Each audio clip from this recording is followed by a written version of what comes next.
देखिए, बहुत लंबी लड़ाई हो गई है, 1-1.5 महीने से चल रही है। 51वां दिन है। मैं आप लोगों को एक सजेशन देना चाह रहा था कि ये जो लड़ाई है ये नफ़रत के ख़िलाफ़ है, और ये लड़ाई हमें सड़कों के अलावा एक और तरीके से लड़नी है। वो ये है कि बचपन में हम एक कहानी सुना करते थे कि कोई राजकुमार या कोई गरीब आदमी जंगलों में निकला करता था एक ऐसी जड़ी बूटी ढूंढने जिसको जैसे ही कोई लोहा छू जाए तो वो सोना बन जाता था। आप सबने सुना होगा। हम में से हर एक इंसान को, जितने भी हमारे मुसलमान भाई बैठे हैं, उनको अपनी बाकी की जिंदगी इस तरह जीतनी है कि हमारी जिंदगी से कोई भी गैर मुस्लिम, कोई भी हिंदू गुजर जाए तो वो हमसे नफरत खत्म कर दे और हमारा मुरीद बन जाए। ये लड़ाई लड़नी है बाकायदा सोच के, किसी स्ट्रेटजी के तौर पे नहीं, बल्कि सिंपली अपना दीन फॉलो करके।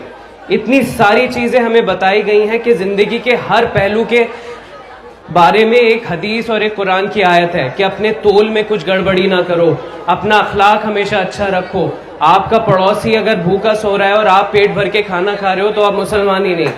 तो ये सब छोटी छोटी चीजें हमें देखनी है कि कोई गैर मुस्लिम, कोई कबाड़ी अगर हमारे इलाकों से गुजर रहा है तो हम में से हर एक उससे पूछ रहा है, भाई तेरे घर में कोई परेशानी तो नहीं। और वो अगर वहां से गुजर रहा है तो वो अपना दिल ऐसा लेकर जाए कि उसके बाद कोई भी मोदी मीडिया या कोई भी पॉलिटिशियन मुसलमानों के खिलाफ उसके कान भरने की कोशिश करे तो हमसे पहले वो लड़ जाए उन लोगों से।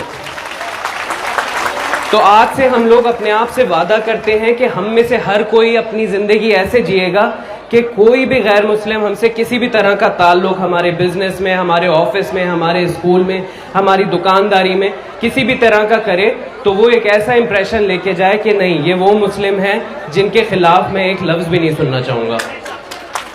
एक छोटी सी एक्टिविटी मैं यहाँ करना चाहूंगा, उसको बहुत ध्यान से सुनिएगा सारे भाई भी, और उसके बाद मैं उस पर बेस्ड एक हदीस बताऊंगा आपको। मैं चाहता हूं कि अगले 25 सेकंड तक आप सब लोग, जितने भी यहाँ भाई खड़े हैं हमारे, और जितनी भी यहाँ बहनें बैठी हैं, और जितने भी वॉलंटियर्स हैं, जितने भी हमारे सरदार भाई हैं, अगले 25 सेकंड तक हम लोग एक दूसरे को देखेंगे आगे पीछे और कुछ नहीं करेंगे,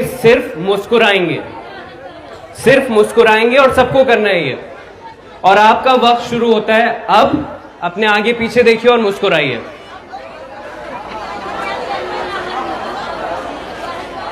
पीछे देखिए, सब एक दूसरे को देख के मुस्कुराइए। हमारे वॉलंटियर्स भी एक दूसरे को देखें और मुस्कुराएं।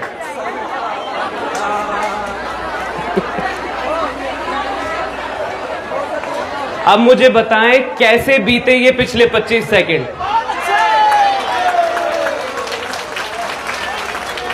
अब मैं आपको एक हदीस बताता हूँ। रसूलुल्लाह सल्लल्लाहु अलैहि वसल्लम का कोई फोटो तो है नहीं, उन्होंने बनने ही नहीं दिया क्योंकि उन्हें डर था कि कहीं मेरी पूजा ना करने लगे, मुझे खुदा ना मान ले। लेकिन उनकी डिस्क्रिप्शन है किताबों में, हदीसों की किताबों में। एक उनकी सुन्नत, उनका एक डिस्क्रिप्शन ये है कि वो हमेशा मुस्कुराते रहते थे, हमेशा किसी से भी बात करते थे मुस्कुराते रहते थे। आइए आज से ये वाली सुन्नत ऐसे अपना लें कि हमारे मोहल्लों से, हमारे इलाकों से, हमारे प्रोटेस्ट से कोई भी गुजरे तो वो हमारे मुस्कुराते हुए चेहरे देखे। और यकीन जानिए, जिस तरह आपको पिछले 25 सेकंड में अगर किसी से अनबन भी हो आस पड़ोस में आपकी बहन से, वो भी अच्छी लगने लगी होगी उन 25 सेकंड में। तो जब कोई हमारे गैर मुस्लिम हमारे इलाकों से गुजरेंगे जिनके कानों में नफरत भरी गई है और वो हम सबको मुस्कुराता हुआ देखेंगे, तो यकीन जानिए इस लड़ाई में हमसे पहले वो हमारे आगे बैठे होंगे। जाते जाते दो इल्जाम जो जितने भी प्रोटेस्ट इस वक्त दिल्ली में या पूरे हिंदुस्तान में हो रहे हैं उन प्रोटेस्टर्स पे लग रहे हैं, बहुत ध्यान से सुनिएगा। दो ऐसे इल्जाम जो हम सब पे लग रहे हैं वो ये है कि हम हिंदू विरोधी हैं। मैं यहां आप सबसे एक सवाल पूछ रहा हूं, उसे कैमरे में रिकॉर्ड कर रहा हूं, और सारे जितने भी प्रोटेस्ट हैं वहां पे मैंने ये सवाल पूछ लिया है, उसे कंपाइल करके मैं एक वीडियो बना के उसका रिस्पॉन्स दिखाऊंगा।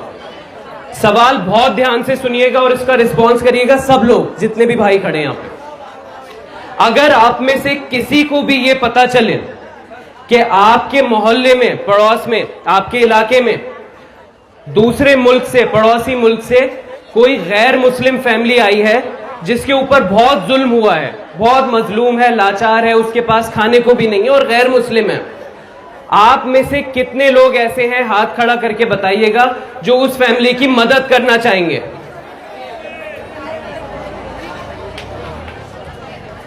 और हम पे क्या इल्जाम लगाया जाता है कि हम चाहते ही नहीं कि कोई मजलूम फैमिली गैर मुस्लिम बाहर से आए, और हम चाहते ही नहीं हिंदुस्तान उसकी मदद करे।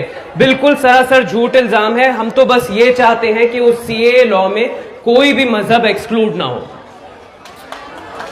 दूसरा सवाल, और इसके बाद मैं यहां से चला जाऊंगा, यहां जितने भी लोग खड़े हैं बिल्कुल दिल से बताइएगा, कोई जबरदस्ती नहीं है, आप में से कितने लोग ये चाहते हैं कि जो कश्मीरी पंडित 1990 में जिन्हें उनके घरों से निकाल दिया गया, उनके आशियानों से निकाल दिया गया, दिल से बताइएगा हाथ खड़ा करके, आप में से कितने ऐसे लोग हैं जो ये चाहते हैं कि उन कश्मीरी पंडितों को अपने आशियाने में, अपने घरों में दोबारा बसा दिया जाए? हाथ खड़ा करके बताइए,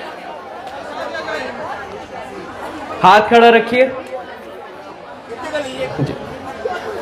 ये है असलियत हमारे प्रोटेस्टर्स की। असल में तो सबका साथ, सबका विकास हम लोग चाहते हैं। आप तो सिर्फ ऊपरी ऊपर बोलते हो, अलग से तो आप नफरतें फैलाते हो। बहुत बहुत शुक्रिया, आप लोग बेहतरीन लोग हैं जो सबसे मोहब्बत करते हैं, और इस लड़ाई को जारी रखिए अपनी जिंदगियों में भी। आइए अपना किरदार ऐसा कर लें कि कोई भी गैर मुस्लिम हमारी जिंदगी से गुजरे तो नफरत खत्म करके मोहब्बत लेके भागे। हर खबर पर नजर रखने के लिए हमारे चैनल को लाइक, शेयर और सब्सक्राइब जरूर कीजिए। Crime control news Hyderabad.